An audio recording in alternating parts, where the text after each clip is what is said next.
que era um setor mais alinhado. Claro que pode ter indivíduos ali que têm posições diferentes, mas é um setor mais alinhado ao bolsonarismo do que à esquerda, pelo menos nessa polarização tóxica aí, que eu sou crítico dela, que já vem dos últimos anos. E aí essas pessoas têm prejuízo. E aí isso deu uma bandeira para um presidente da República que estava impopular nas pesquisas, em queda, e tendo que apelar ao velho populismo.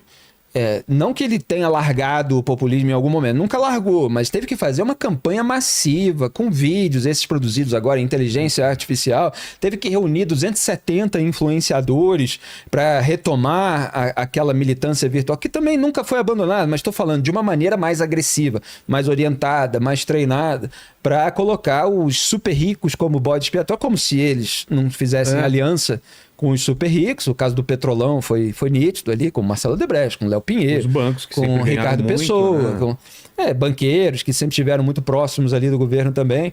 Mas enfim, é como se os super ricos fossem ocupados de todos os problemas do Brasil, então tem que pagar imposto. E aumentar imposto. Como se, inclusive, a população de baixa renda fosse ser imediatamente beneficiada pelo aumento do imposto pago pelos super ricos. Só que os super ricos não depositam dinheiro na conta da população pobre. Quer dizer, esse dinheiro vai para o Estado. E o Estado tem um monte de cupim lá, tem um monte de políticos que ficam se refestelando lá com todo esse dinheiro. Então a gente tem um poder executivo que não corta gastos, poder legislativo que tem só para esse ano mais de 50 bilhões de reais em emendas, que é um recurso historicamente usado para desvio de dinheiro público. Claro que tem todo um pretexto social de melhoria do reduto eleitoral dos parlamentares, que seriam as únicas pessoas que saberiam investir localmente. Só que quando a gente vai ver os dados, eles não investem nos lugares mais necessitados.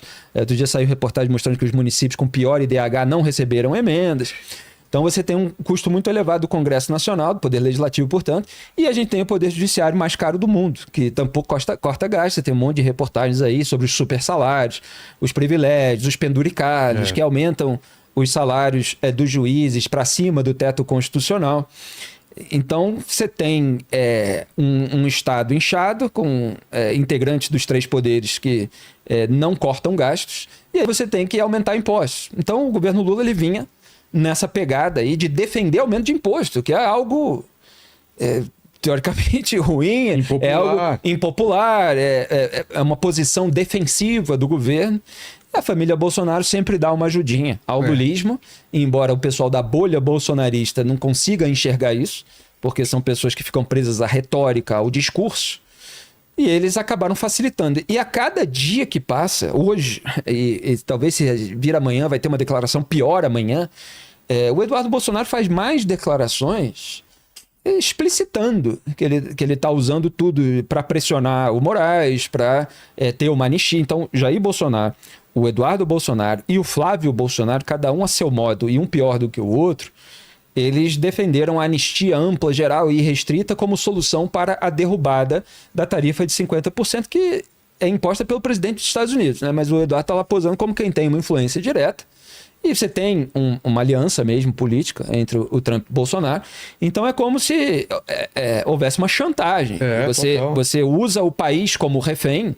E olha, se não anistiar, se não melar todo esse processo, não é que o processo não tenha vícios. A gente aponta antes da família Bolsonaro a escalada autoritária do Supremo Tribunal Federal. Até compartilhei vídeo meu no X de 2019 apontando a escalada, e a família Bolsonaro, como eu sempre digo, sabotou a CPI da Lava Toga naquele momento, porque precisava de votos e decisões favoráveis do Dias Toffoli, do Gilmar Mendes, quando o Flávio estava investigado por peculato. Então, assim, só para fazer um resumo geral, para a gente ter uma base, o Lula teve uma melhorinha nesses dias porque ele pôde posar de defensor do povo, de defensor da soberania, de patriota, enquanto tá lá torrando. Ele já tá vestindo camisa da seleção brasileira ou não? Tá, casaquinho hoje, né? Teve divulgação de vídeo dele pegando jabuticaba, aí com casaco de Brasil. Então tá lá fantasiado de patriota. A gente tem fantasiados de patriotas dos dois lados. É verdade. Você tem o patriota Made in USA, que é o patriota dos Estados Unidos. Ele foi ser patriota em outro país, né? E faz lá postagens agradecendo. Obrigado, conclamando o povo brasileiro a agradecer o Donald Trump numa tarifa de 50% imposta contra o Brasil. E você tem o presidente que se diz defensor da democracia, da soberania, assim como o ministro do Supremo, que se dizem defensores da democracia, da soberania, enquanto estão lá legitimando concentração de poder em relator, que estão legitimando imposição de censura à rede social, com regras vagas, legislando em lugar do poder legislativo, etc. Lembrando que a Cruzoé, que é uma revista que o Duda edita, eu sou o diretor-geral, mas o Duda se empenha toda semana em fazer uma edição maravilhosa da Cruzoé e a gente troca ideias ao longo da semana para que a revista saia o melhor possível. É uma revista que foi censurada em 2019 por uma decisão do próprio Alexandre de Moraes. Foi a primeira vítima dessa série de censura. Só para lembrar para o público que não está acostumado a acompanhar o nosso trabalho. Então foi a matéria que mostrou o codinome do Toffoli na Odebrecht. Então a Odebrecht era uma das construtoras envolvidas no escândalo de corrupção da Petrobras. Os repórteres da Cruzoé tiveram acesso a e-mails que foram juntados à investigação que ocorria naquela época e que eram e-mails do Marcelo Odebrecht, então presidente da construtora, para executivos da empresa. E ele se referia ao Dias Toffoli como amigo do meu pai, porque o Toffoli é amigo do Lula, que é o amigo, né? Tinha uma conta, inclusive, associada a essa palavra amigo, que era uma conta associada ao Lula, que era amigo do Emílio Odebrecht, pai do Marcelo. Isso ficou absolutamente provado. Depois foram divulgados os vídeos em que o Marcelo Odebrecht explica o apelido, assim, então você tem todas as imagens e tal. E, no entanto, eles fingiram que era uma mentira, que era uma acusação criminal contra o ministro. Era uma verdade absoluta que depois, inclusive, foi reconhecida textualmente pelo ministro Luiz Edson Fachin. A reportagem acabou voltando ao ar por pressão do então decano mais antigo da corte, Celso de Mello. E desde então, o autoritarismo continua. Agora, isso não exime o Bolsonaro e outros integrantes ali do núcleo dele de determinadas atitudes que merecem uma discussão jurídica. Então, separar, só para concluir toda essa introdução, separar todos esses elementos e julgar o que está certo, o que está errado, onde que está certo, onde que está errado, é o dever jornalístico. Nós devemos fazer isso. Agora, a gente vive num país de polarização de bolhas em que as pessoas cobram dos jornalistas que sejam ativistas. Então é que você defenda o nós contra eles. A isenção virou xingamento, né? Virou xingamento. O bolsonarismo, ele fez isso, de tratar a isenção como um valor negativo. Então a independência, que é algo que foi buscado historicamente por todos os grandes intelectuais que têm obras perenes, que a gente acompanha, que a gente lê, ela hoje é achincalhada. Porque, na verdade, os sabujos de políticos, eles se consideram a verdadeira força independente. Quer dizer, quanto mais adesista, mais independente o sujeito se considera. Quando você vai ver historicamente, inclusive os pais do pensamento que essas pessoas dizem representar, por exemplo, o Edmund Burke, que é o pai do pensamento conservador, o Adam Smith, que é o pai do liberalismo econômico, fora filósofos, Aristóteles. Você tem um monte de grandes intelectuais na história, Michel de Montaigne, autor dos Ensaios, que é um livro que eu recomendo para todo mundo, principalmente na juventude. Todos eram independentes, seriam chamados isentões. O Edmund Burke escrevia até um artigo, na época eu era colunista do Estadão, que ele chegou a ser chamado de traidor dentro do próprio partido, porque ele se recusou a aderir a turminha ali do partido e trair os princípios. Então ele era um cara que defendia que você fosse fiel a determinados princípios para todas as situações e para todos os personagens. E eles querem sempre, os ativistas e políticos, que a gente traia os princípios para defender o grupo deles, a patota deles. Vilela, agora, em relação ao Lulômetro, acho que tem um ponto interessante, é uma parceria nossa com a Real Time Big Data, e vai ser diário, né? E a gente vê uma leve melhora na aprovação do Lula, então quando você soma ótimo e bom, chega ali aos 30%, mas 30% ainda é um número muito ruim para o Lula. Exato. Né? Então, assim, se o Lula daqui há 1 ano e 3 meses, na época da eleição, tiver com esses 30%, ele não se reelege, né? A Dilma, quando conseguiu a reeleição, tinha 36%. Fernando Henrique, acho que era 43%, e o Lula, quando consegue a reeleição, 47%. Então, 30% somando ótimo e bom, um governador também, se for tentar a reeleição com 30% de ótimo e bom, não consegue. A aposta do Lula, o Lula achou uma oportunidade nessa história, nessa briga com o Trump, de se tentar ali melhorar a aprovação dele. E a aposta dele é esse efeito rally around the flag, que é essa ideia de imaginar que a população está se sentindo ameaçada por uma força externa, e aí o efeito rally around the flag é tipo você se empacota ali, né, na bandeira, você se junta em volta da bandeira, com um sentimento mais nacionalista, e você apoia aquele que é o cara que vai te defender, vai te proteger, que é o presidente. Então, isso aconteceu 11 de setembro nos Estados Unidos, né, ali com o George Bush, aconteceu na época da Covid com vários presidentes de Estado, e o Lula está achando que vai ter esse benefício. O problema do Rally Around the Flag agora é que a eleição está daqui a 1 ano e 3 meses. E esse efeito, ele é temporário, né? Assim, ele vai durar, tem estudos até sobre isso, que é de 2 a 6 meses. Então, assim, o Lula pode tentar surfar nessa onda agora para buscar a reeleição, que ele sempre quis essa reeleição, só que o problema é que essa onda, daqui a 6 meses, vai passar. E aí, vai ter que inventar outra coisa. Exatamente, difícil. Ele teve uma leve melhora, mas é difícil de sustentar isso, e a gente ainda está longe da eleição, né? Tem muita água para correr debaixo da ponte, e o Brasil é uma fábrica de escândalo. Mas só registrar aqui que a gente acabou interrompendo para se preocupar em mostrar aqui o Lulômetro, que é uma parceria do portal Antagonista com a Real Time Big Data, e a gente está muito feliz com essa parceria. É uma ferramenta dentro de um projeto ainda maior, que é o Oráculo, que é uma plataforma exclusiva premium ali para líderes, para gestores, que vai ter um levantamento de dados mais completo sobre personagens, episódios, temas de interesse público e corporativo, e aí precisa assinar, mas o Lulômetro é aberto ao público. Eu queria falar também um pouco, Duda, Felipe, teve aquela entrevista do Lula, né, para a Globo, né, em colocar em questão essa interferência do Trump aqui no Brasil, e aí colocaram também da interferência dele, em comparação com a interferência dele lá na Argentina, e ficou aquele clima. Também tiveram outras questões que ele foi obrigado a responder. Vocês acham que são 2 pesos, e 2 pesos, 2 medidas? Ou... Sim! Né? O que vocês acham disso? Quer falar? Eu acho que é que o Trump, quando vem a carta dele, vem um monte de coisa, né? Aquilo ali é uma salada russa. Eu acho que algumas coisas fazem sentido. Qual que é a linha do tempo disso? O que aconteceu antes do que realmente a família Bolsonaro, alguém foi lá, teve interferência, aí é mandada a carta, e como que é essa linha do tempo?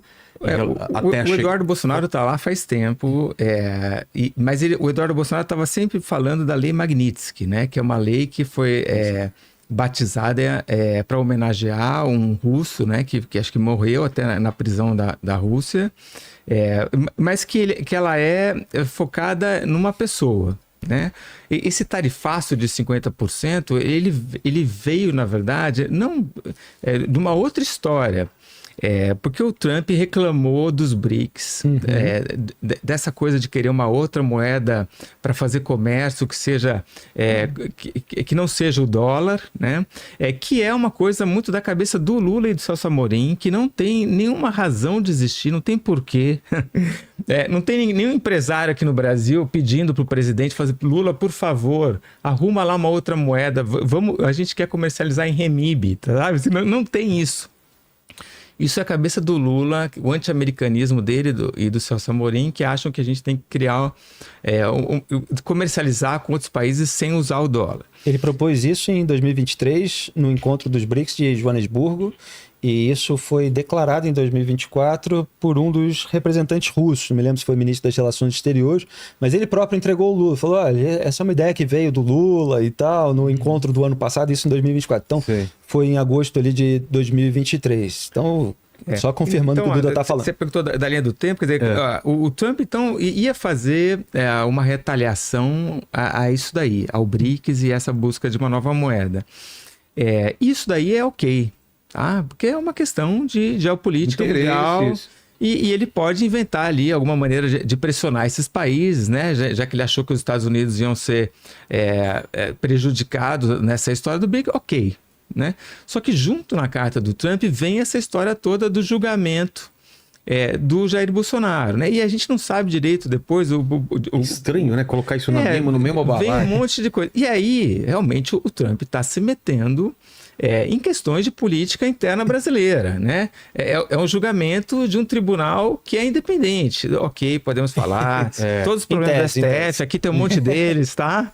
A dobradinha, PT, STF... mas não é o Lula que vai bater ali e falar assim, gente, o Trump está me pressionando, muda aí o julgamento do Bolsonaro. Quer dizer, isso daí não acontece no Brasil. Então, aí eu acho que o Trump avançou demais e o Lula deveria fazer alguma resposta, mas calculando a resposta para não ter algum impacto econômico. E quando o Lula vai lá e visita a Cristina na Argentina, ele falou, não, eu só vim visitar aqui, só vim dar um oi. Mas ele pega uma plaquinha Cristina Libre, né? Exato. Aí ele está criticando... Ele como chefe de Estado de um país. E aí ele está criticando uma decisão do Tribunal Supremo lá da Argentina, né? Então, assim, o Lula não pode reclamar do Trump porque na Argentina ele fez a mesma coisa. Exatamente. Ele foi visitar a Cristina Kirchner, ex-presidente da Argentina, que é aliada histórica dele. Ela está em prisão domiciliar, condenada por corrupção há anos de prisão. E ele exibiu esse cartaz. Agora, o Lula, ele sempre foi hipócrita, e a gente aponta isso no programa há muitos anos. Quando ele é questionado sobre qualquer elemento negativo de regimes aliados dele, e geralmente são regimes autoritários, Irã, dos Venezuela, quais ditadura, o que ele alega? É o que eu chamei uma vez no título de um artigo de ideologia da conveniência. Ele alega que ele não pode se intrometer na autodeterminação dos povos, ele não pode abalar a soberania de outro país. Ele se sai com essas frases de efeito justamente para não precisar comentar algo que é negativo do regime de um aliado dele. No entanto, quando o aliado dele está com algum problema, ou quando o aliado dele precisa se reeleger, como na Venezuela, Hugo Chávez e Nicolás Maduro, ele sempre participou das campanhas, enviou vídeos, etc. Ou quando um aliado dele, ou uma aliada no caso, está com problema judicial, ele vai lá e dá todo o apoio, ele não está nem aí para a autodeterminação dos povos. Então, como você falou, é um duplo padrão, é uma hipocrisia, e ele foi contestado na entrevista que você citou na TV, e ele se saiu, como sempre, com a malícia de você falar, de você falar qualquer coisa sem entrar no elemento específico. Então ele falou assim, não, eu fui visitar a Cristina Kirchner com a autorização da Justiça da Argentina. É óbvio, eu peguei esse documento, nós noticiamos. A gente sabe que a Justiça da Argentina autorizou a visita do Lula. Obviamente não tem naquele documento nenhum elemento que diga ele está autorizado e ele deve exibir um cartaz de Cristina Libre que vai contra a nossa decisão. Então é claro que foi um ato político dele, de interferência política, claro. Fazer uma pressão. De exercício de pressão contra uma decisão do Poder Judiciário de outro país. Ele não tem autoridade moral alguma, mas ele não está nem aí, porque eles fazem uma coisa para lá e aí para cá eles dizem que o outro presidente não pode fazer isso e omitem que eles fizeram. Mas foi até engraçado, porque as redes sociais elas têm essa vantagem de que uma imagem, principalmente, a gente tem a imagem do Lula com o cartaz, ela pode ser sempre usada para refutá-lo. E eu fui uma das pessoas que mostraram essa contradição logo que ela aconteceu, e várias outras foram na postagem do Lula e postaram a foto. Então, assim, o Lula faz lá uma postagem contra o Trump, nenhum presidente de outro país pode interferir no Poder Judiciário brasileiro, etc. Aí fica a seção de comentários cheia dessa foto aí, até em close do Lula com o cartaz de Cristina Libre. Agora, é um desprezo do Lula Quando a justiça atua contra corruptos, né, isso para o Lula não vale, né? O corrupto sempre tem razão. Então, esse é o caso da Cristina Kirchner, e tem o caso dele mandar um avião da FAB para pegar a Nadine Heredia, ex-primeira-dama do Peru, né, que foi condenada também por corrupção. Lavagem de dinheiro, especificamente, lá no Peru. E quando ele faz isso, ele impede que a justiça peruana cumpra o seu papel. Pois né? é. Porque ela foi condenada, precisa pagar pelo que fez, né? E aí, e ainda distorce, dizendo que é uma questão humanitária. Não tem questão humanitária nenhuma, né? Teve um crime que foi cometido, foi julgado e foi condenado. Aí dizer que é uma questão humanitária... inventar ali algum problema de saúde dela, não tem cabimento. Nesse caso foi até pior, foi uma atitude. Ele, de fato, impediu a justiça de cumprir a sua própria decisão. Claro que teve uma aliança ali com o atual governo peruano, mas mesmo assim, ele não é obrigado a fazer isso. Porque eles alegam, não, mas existe um tratado internacional. O tratado não obriga, sempre tem uma escolha do governo se vai fazer aquilo ou não. E eles escolhem fazer porque eles têm um laço histórico. Então, ele tem um laço histórico com a Cristina Kirchner. Aliás, o esquema dela é muito parecido com o esquema do Petrolão, venda de favor e influência de quem está dentro do Estado e controla a liberação de contratos públicos para quem está fora. Então, são os empresários amigos. A Cristina Kirchner tinha vários empresários amigos, um lá em especial, que o governo dela, do marido dela, favoreceram durante muitos anos. E o sujeito levou lá as principais obras públicas da região, onde é o reduto eleitoral deles. E com o Ollanta Humala, que é o ex-presidente do Peru, que está preso, que esse o Lula não conseguiu dar asilo, porque ele já estava em prisão preventiva e só foi transformada na execução da pena definitiva. Ele é um aliado histórico também, e a condenação do casal, do ex-presidente e da ex-primeira-dama, por ter recebido dinheiro da ditadura venezuelana, sempre apoiada pelo Lula, e da Odebrecht. E, inclusive, usavam marqueteiros petistas. Então, assim, você teve na América Latina esse esquema de compartilhamento de marqueteiros, assim como aconteceu na Venezuela. João Santana e Mônica Moura fizeram várias campanhas por lá e, inclusive, deram depoimentos de colaboração premiada no âmbito da Lava Jato. O depoimento da Mônica Moura, eu escrevi artigo de um antagonista, ele é, assim, minucioso. Ela vai lembrando de tudo, apontando tudo, dinheiro que recebeu por fora do Maduro, quando o Maduro ainda nem era presidente, ditador. Então você tem uma aliança histórica que compromete todo mundo. Quando alguém cai na rede do judiciário, existe uma tensão dos outros integrantes de todo esse grupo político latino-americano de se essa pessoa vai falar demais, né? Então me parece que vários deles vão lá conferir, vão ser carinhosos, vão ser simpáticos, vão defender, até porque foram defendidos. Como o caso do Lula, a Cristina Kirchner ofereceu apoio quando ele estava preso aqui, ele oferece quando está lá, mas tem essa questãozinha. Me parece que um sabe dos podres do outro e existe sempre uma preocupação em que a pessoa, quando não tem mais nada a perder, acaba falando demais se não for defendido.